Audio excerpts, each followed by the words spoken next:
video is sponsored by Opera and their new Opera One web browser. Now that we all have cameras in our pockets, photography has become more accessible than ever, but not so much the art form it once was. Many years ago, there was a time when photographs were still a horizontal phenomenon, as camera technology had to slowly evolve for decades before finally gaining the ability to stand upright.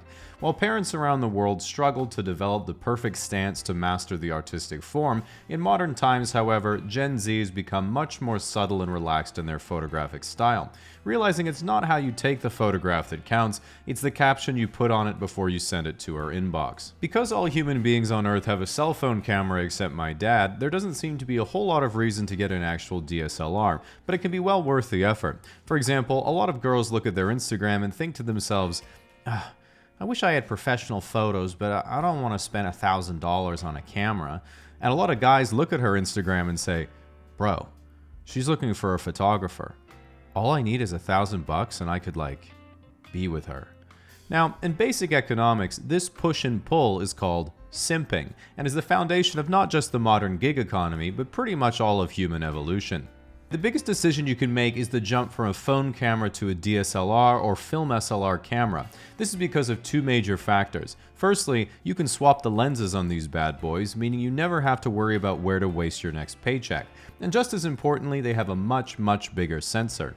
An entry-level DSLR has a sensor about 5 times bigger by area than most flagship cell phones, and professional full-frame DSLRs have a sensor about 12 times bigger.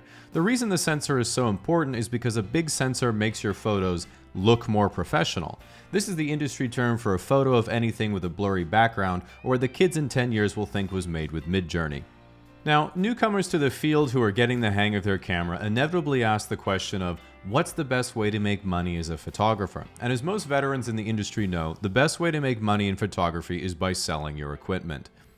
With that out of the way, when you get into photography, the most important thing you're going to be doing is figuring out what you enjoy taking pictures of. So let's go through some of your options. Macro photography. Unintuitively, macro photography is for taking pictures of things that are really small, like insects, flowers, or someone's eyeball. Micro photography, on the other hand, is for taking pictures of things that are really small, like plant cells, amoeba, and other microorganisms. While you might have expected me to make a joke about dick pics, I'm not using a macro lens for that. I'm of course using a wide angle. Wide angle photography. Wide angle photography makes things look way bigger than they are. Tilt shift photography. Tilt shifts is when the lens angle is altered from parallel and you get this neat miniaturizing effect. If you want to know what the experience is like, it reminds me of those videos where people try a $500 Japanese strawberry and are like, oh my god, this is amazing. Then 5 seconds later they're like, well, I guess that was it. Wildlife photography. Wildlife photographers are some of the real OG photographers. I wanted to be a National Geographic photographer when I was a kid, so I studied all the equipment and all the creative ideas that won all the photo competitions. And while the judges of the Nat Geo photo competitions clearly never do that, I did discover that every pro wildlife photographer definitely did. And what made them stand out wasn't technical ability, it was that they were willing to camp in a 5 square foot acrylic cage in the Arctic for a week to take a photo of a polar bear trying to eat them. And that seemed like a lot of work for a photo, but every wildlife photographer I looked up said, your best photo is the one you take tomorrow. The joy is the never-ending search. And that really struck a chord with me, so thus began my first search, which was Nat Geo photographer average salary. And so I said, fuck that, I'm playing StarCraft. High dynamic range photography. HDR photography is taking multiple photos at different exposures and then stacking them together to get more of the scene at the desired brightness. For example, our eyes have a pretty high dynamic range, meaning if you made a campfire at nighttime, you could stand back and see both the campfire and the stars in the sky. But a camera has a much smaller dynamic range, so if you took a picture of the campfire, the stars would be pitch black, and if you took a picture of the stars, the fire would look way too bright. This is the reason why if you watch the moon landing, you can see the astronauts and the moon clearly, but the sky is pitch black. This is because the camera that they were using simply didn't have enough dynamic range to see the LEDs in the studio. Disposable camera photography. Even though the very hipster color palette is caused by the horrendous lens, flash, and camera quality, film is nevertheless a full-size 35mm sensor, meaning you're technically using pro-level equipment. One of the downsides of a disposable camera is that it's fun, which is in strict contrast to real professional photography, which must always be stressful or else you go to photography jail. Infrared photography. Infrared photography is a very niche type of photography that produces photos that look like this. The reason you'd want to take photos like this is because when you show someone, they're going to say, "Wow, those colors are so cool. How did you edit it like that?" Allowing you to tell them that it's not edited, that's just how your new camera works. And as you continue to explain your new hobby to this uninterested bystander, this actually tricks your brain into thinking you've made a friend. Landscape photography. Landscape photography requires two things: going to New Zealand or Norway and then climbing a mountain. This is way too much work for so little clout, so just use AI for the picture and then avoid your friends for a month and they won't be able to tell the difference. Paparazzi photography. A lot of people criticize paparazzi because they recognize that celebrities have emotions just like everyone else, and anyone can be devastated by an embarrassing photo. When an insecure teenage girl doesn't get as many likes on her Instagram post in the first 10 minutes as she usually does, she gets upset, deletes the app, and wishes she could punch whoever's in charge of Instagram in the first place. Even if you're a billionaire on a super yacht and paparazzi posts a picture of you looking fat, then everyone on Twitter makes fun of you. It's the exact same thought process.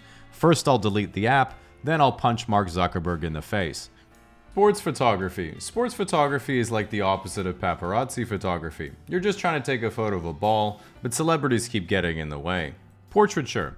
Now, when it comes to portraits, there's so much diversity for photo shoots that there's really something for everyone, and so it really depends on what you want to do. For example, glamour. I want to shoot models for the covers of magazines. Pet. I want to shoot cute animals frolicking with their owners. Wedding. I want to shoot couples to remember their special day. Yearbook. I want to shoot high school kids.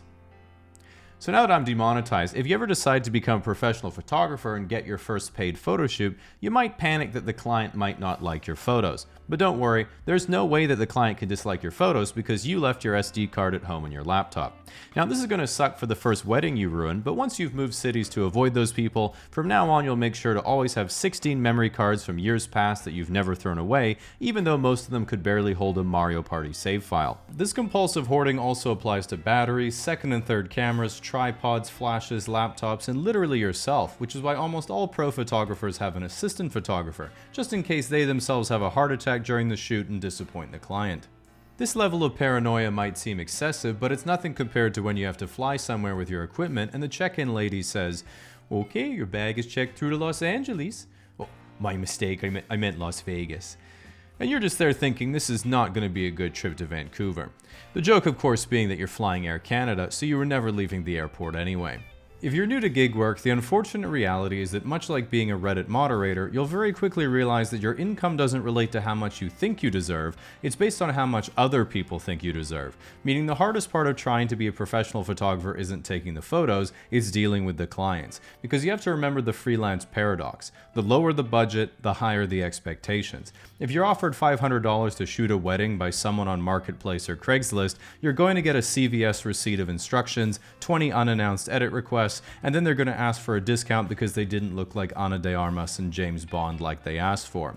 In contrast, if a corporation pays you $5,000 and flies you out to shoot an industry mixer, you'll send them a couple of sample edits to see what type of photos they were looking for in the final package, and in 25 seconds you'll get a message back saying, "Money sent. Thank." While this might seem like the opposite of what you expected, this phenomenon is easily explained by my golden rule of bureaucracy.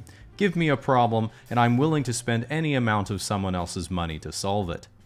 Ultimately, photography has become more difficult than ever to make a living, and almost all professional photographers have now transitioned to video and content creation because many of the skills of composition, lighting, framing, and emotional storytelling carry over to video and can make a lot more money, whether it's ManyVids, clips for sale, or just vanilla OnlyFans. And while ex-wedding photographers are now following the money instead of God, ultimately, that's just basic economics. Speaking of basic economics, as a YouTuber, I make my income from ads, which is why whenever I get a new computer or use a new web browser, the first thing I do is get an ad blocker. I do this, of course, to remind myself that my own livelihood is hanging on by a thread. But today's video sponsor, Opera, has recently released a new AI-integrated web browser, Opera One, that lets you block ads straight from their browser just by enabling the feature. Please forget that I told you that. Additionally, one of the best things about the browser, in my opinion, is the seamless integration of ChatGPT and Opera's Aria AI in the sidebar. You can just ask a question directly into the chat as usual, or you can highlight text on a website and get Aria AI to explain it or translate it directly. This is not only a great language learning tool I wish I used to have, but also as someone who likes to try to get news directly from the source, this allows me to much more quickly and accurately become depressed about the state of the world. From this point, I'm just one click away from opening social media and blaming Elon Musk for it. What I do personally love is that a lot of things I used to do in separate windows or on my phone can all be done in the same place. For example, if you switch tabs while watching YouTube, the video automatically goes to picture-in-picture. Instead of having to switch windows to Spotify, it just pops out from the sidebar. And instead of using my phone to reply to all the messages I don't get, I can just do that from the browser as well. Opera One is completely free, and if you'd like to check it out, the download link is in the description below.